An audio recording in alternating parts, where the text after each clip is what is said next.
저는 에어비앤비에서 소프트웨어 엔지니어로 일을 하고 있는 유호현입니다. 반갑습니다. 네, 저는 원래 영문과를 전공한 인문학도인데요.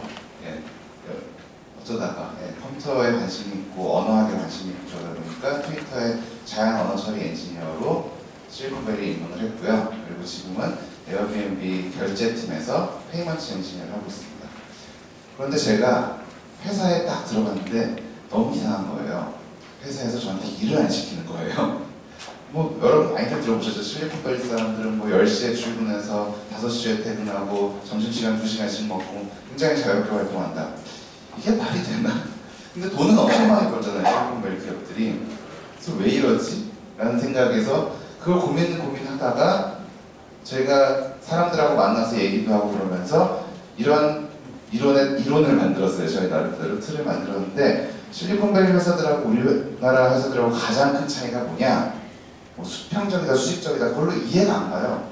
저희 회사 에어비앤비 수평적이지 않아요. 위에 매니저 있고 매니저 위에 뭐 VP 있고 쭉 올라가면서 굉장히 수평적이지 않은데 무슨 차이냐? 자, 회사에서 가장 중요한 권력은 결정권입니다. 누구를 붙일까, 누구를 자를까, 누구에게 어떤 프로젝트에 돈을 줄까, 그 결정권을 위계 조직에서는 랭크가 제일 높은 사람이 모든 결정을 내려요. 여기서 보면은 이 맨 위에 있는 분이 머리가 제일 크시죠? 예, 이분이 모든 결정을 내리시는 분이에요. 결정한 거는 이렇게 내려와요, 결정사항이. 그리고 맨 밑에 보시면 머리가 없죠. 예. 이 머리가 없는 이유는 이분들 맨 밑에서 실무진은 생각을 하면 안 돼요. 자, 여러분, 위계 조직의 가장 극단적인 모습이 군대죠.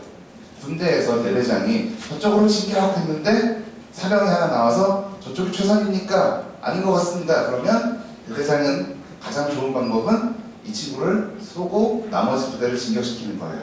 안 그러면 다 죽어요. 예, 그래서 아주 진짜 치열한 전쟁터 같은 레드오션의 제조업에는 이렇게 해야 돼요. 지금 뭐 삼성전자가 반도체 사업으로 지금 막 대만과 경쟁하고 있는 이 상황에서 이 경쟁에서 한 번이라도 삐끗하면 경쟁에서 확 밀리잖아요. 그런 상황에서 이렇게 전 직원이 명령에 따라서 일사불란하게 움직이는 게 굉장히 필요해요. 그리고 우리나라는 이거를 굉장히 잘했어요. 그래서 세계 인류의 전자기업들이 나왔어요. 우리나라에서 제조업 기업들이. 그런데 이거 하나 거꾸로 했나요 제가?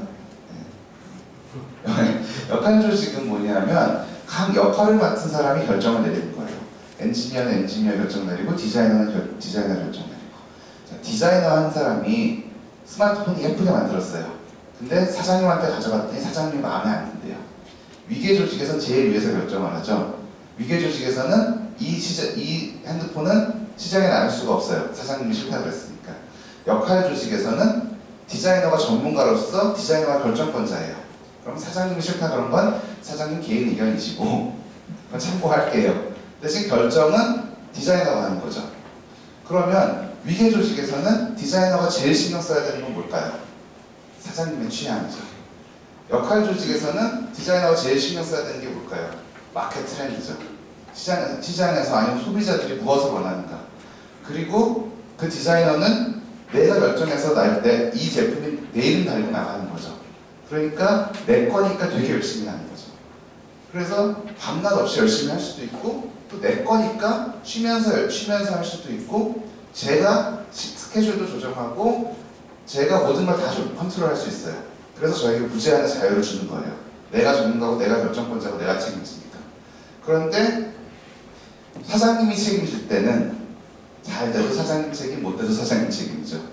그래서 제가 그렇게 열심히 할 필요가 없어요. 사장님한테 최대한 안 혼나도록 하는 게 제일 중요해요. 그래서 사장님의 기분을 맞춰라가 되는 거죠. 그러니까 이거는 최고의 인재, 위계 조직의 최고의 인재예요. 위계 조직에서는 어떻게 일을 시키느냐? 자, 우리 기획서 있고 200장 있는데 요거대로 다음 주까지 해오세요. 그래요. 그럼 위계 조직 최고의 인재는 뭐라고 답을 하냐? 네, 알겠습니다. 다음 주까지 해오겠습니다. 밤을 새서라도 무슨 일이 있더라도 해오겠습니다. 이게 최고의 인재예요. 실리콘밸리의 역할 조직에서는 뭐라고 하냐? 우리 페이먼트 시스템 필요한데 어떻게 생각하세요? 그래요. 이 사람이 전문가니까 이 사람이 설계하고 이 사람이 구현하고 그렇게 해야 돼요. 그럼 이 사람은 뭐라 그러냐? 이거 왜 하는 겁니까? 우리가 어느 시장으로 앞으로 진출할 겁니까? 우리가 중국 시장의 페이먼트를 지원해야 되니까 한국 시장의 페이먼트를 지원해야 되니까 미국 시장에 나가야 되니까 그런 질문들을 시작해요. 그렇게 해서 종합적인 판단을 해서 결정을 해요. 그런데 이 역할 조직, 실리콘밸리 조직의 위계 조직의 최고의 인재가 가면 어떻게 되냐? 실리콘밸리에서 이렇게 얘기하겠죠? 야, 우리 페이먼트 시스템 필요한데 어떻게 생각하세요? 그러면 위계 조직 최고의 인재는 이렇게 대답하죠. 열심히 하겠습니다. 아니, 어떻게 하실 거냐고요? 당신이 전문가인데 어떻게 하실 거냐고요? 최선을 다해서 지켜주시는 거 열심히 하겠습니다. 그래서 아무짝에도 쓸모없는 사람이 되어버려요. 가장 성실한 인재인데. 반대로 위계 조직에 역할 조직 최고 인재가 온다. 그럼 위계 조직에서 이렇게 얘기하죠. 야, 이렇게 쫙 사장님 결제난 이 서류가 있는데 요거대로 해와. 그러면은 역할 조직 최고 인재는 질문을 시작합니다. 이거 왜 하는 겁니까? 지금 이 설계도에 보면은 자바로 지금 모든 걸 구현하고 있는데 새로운 언어인 스칼라를 써야 되지 않겠습니까? 그러면은 팀장님이 그러시죠. 이거 사장님 결제 난 거니까 못 바꿔요. 그러니까 그냥 하세요. 그러면은 이 친구는 잘난 척하는 친구예요. 그냥. 그래서 이 회사 입장에서 보면은 아무짝에도 쓸모없이 자꾸 질문만 하는 친구예요. 그래서 이 사람의 종합적인 판단 능력은 완전히 무시돼요. 아무 의미가 없어져요. 근데 앞으로 시대에 4차 산업혁명 시대에 소프트웨어 산업이 이제 생겨야 되잖아요. 제조업을 만들 때는 생각하는 사람 필요 없어요. 소프트웨어를 만들 때는 생각하는 사람만 있어야 돼요. 그래서 우리나라에서 소프트웨어 산업이 실리콘밸리 산업을 지금 못 따라가고 있는 거죠. 제조업은 압도하고 있지만 실리콘밸리를. 그러니까 이거는 제조업에서 물건을 만드는 방식이에요. 우리나라 뭐 큰 대기업들 있죠. 그 회사들 미션이 뭐죠? 대부분 세계 인류, 고객 만족, 시장 확대 뭐 그런 거죠. 그래서 세계 1위 자동차를 만들자는 회사는 열심히 만들어서 자동차를 만들어요. 근데 실리콘밸리 회사들의 미션은 뭐죠? 세계 인류 그런 거 아니에요. 페이스북은 사람들을 연결하자. 구글은 정보를 조직하자. 에어비앤비는 세계 어디에 가도 우리 집처럼 느끼게 하자. 그 미션을 수행하기 위해서 온갖 아이디어를 모아요. 그래서 프로덕트를 만들어요. 그래서 이거는 자동차를 만드는 예를 들면요. 위에는 자동차 만드는 회사고 아래는 실리콘밸리 회사의 미션은 뭐냐? 자동차를 만들어서 세상을 제패하자가 아니라 인류의 이동을 편하게 하자. 그럼 이 회사는 처음에 스케이트보드부터 만들어요. 인류의 이동을 어떻게 하면 편하게 할까? 그러다가 킥보드도 만들고 자전거도 만들고 오토바이도 만들고 이 회사보다 더 늦게 자동차를 만들어요. 근데 제일 중요한 건 뭐냐? 이 회사의 혁신은 자동차에서 끝나지 않아요. 미션이 자동차를 만들자인 이 회사는 자동차 만들고 끝났는데 미션이 인류의 이동을 편하게 하자인 이 회사는 자동차를 만든 다음에 인류의 이동을 더 편하게 하려면 어떻게 하지? 하이퍼루프를 만들까? 자기부산 열차를 만들까? 우주선을 만들까? 그런 생각을 시작하죠. 그래서 이 미션에 따라서 근데 우리나라 제조업은 이 미션을 항상 가지고 있었기 때문에 혁신을 할 이유도 없고 할 수도 없는 거죠. 근데 이 미션을 가지고 있는 실리콘밸리는 늘 혁신하죠. 네. 요 전에 한마디 요 말씀을 드리면 이거는 포스트모르템이에요. 제가 회사에서 2천만 원을 날린 적이 있어요. 저 페이먼트 시스템을 하잖아요. 제가 뭐 브리티시 파운드랑 USD랑 잘못 코드를 잘못 짜서 2천만 원이 날라갔어요. 2만 불이. 그래서 저는 막 밤새 난 회사 가면 죽었다 뭐 그러고서는 아침에 회사에 갔어요. 회사에 가서 매니저한테 얘기했더니 포스트모르템이라는 걸 쓰세요.